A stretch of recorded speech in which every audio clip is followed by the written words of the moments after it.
Crime branch Ahmedabad દ્વારા અમેરિકાથી વિદેશી પોસ્ટ ઓફિસમાં એક પાર્સલને અટકાવીને તેમાંથી 3.50 કરોડની કિંમતનો હાઇબ્રિડ ગાંજો અને લિક્વિડ ડ્રગ્સ મળી આવ્યું હતું. આ જપ્તી કેનેડાના અને અમેરિકાના 58 પાર્સલોનો એક ભાગ છે, જેમાં ડાયપર અને સાડીઓથી ડ્રગ્સ છુપાવવામાં આવ્યો હતો. યુએસના કુરિયરને હાઇબ્રિડ ગાંજા અને પ્રવાહી દવાઓ વાળા અગાઉના શિપમેન્ટ સાથે જોડવામાં આવ્યું હોવાનું જાણવા મળ્યું છે. અમદાવાદ ક્રાઇમ બ્રાન્ચની સફળતા ગળવી કે નિષ્ફળતા તે સમજાતું નથી, કારણ કે ગુજરાતમાં ડ્રગ્સ પકડાય છે તેના કરતા ગુજરાતમાં ડ્રગ્સ આવવાનું પ્રમાણ વધી ગયું છે. તે એક મોટી હકીકત છે. અત્યાર સુધી તો માત્ર દરિયાથી જ ડ્રગ્સ આવતું હતું, હવે વિદેશથી ડ્રગ્સના પાર્સલ આવવા લાગ્યા છે. એનો મતલબ કે ડ્રગ્સના ડીલરોને ગુજરાતના કાયદાનો કોઈ ખોફ નથી.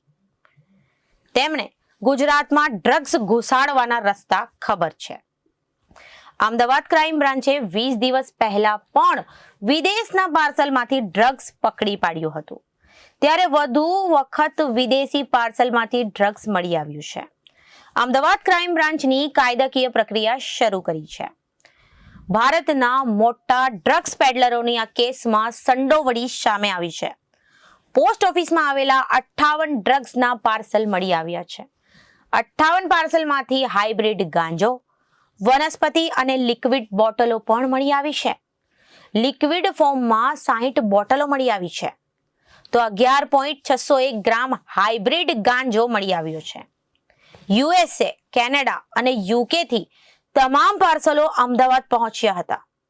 અમદાવાદ, સુરત, વડોદરા શહેરના નબીરાઓ ગાંજો મંગાવતા હતા. નબીરાઓની પૂછપરછમાં સમગ્ર રેકેટ સામે આવ્યું છે.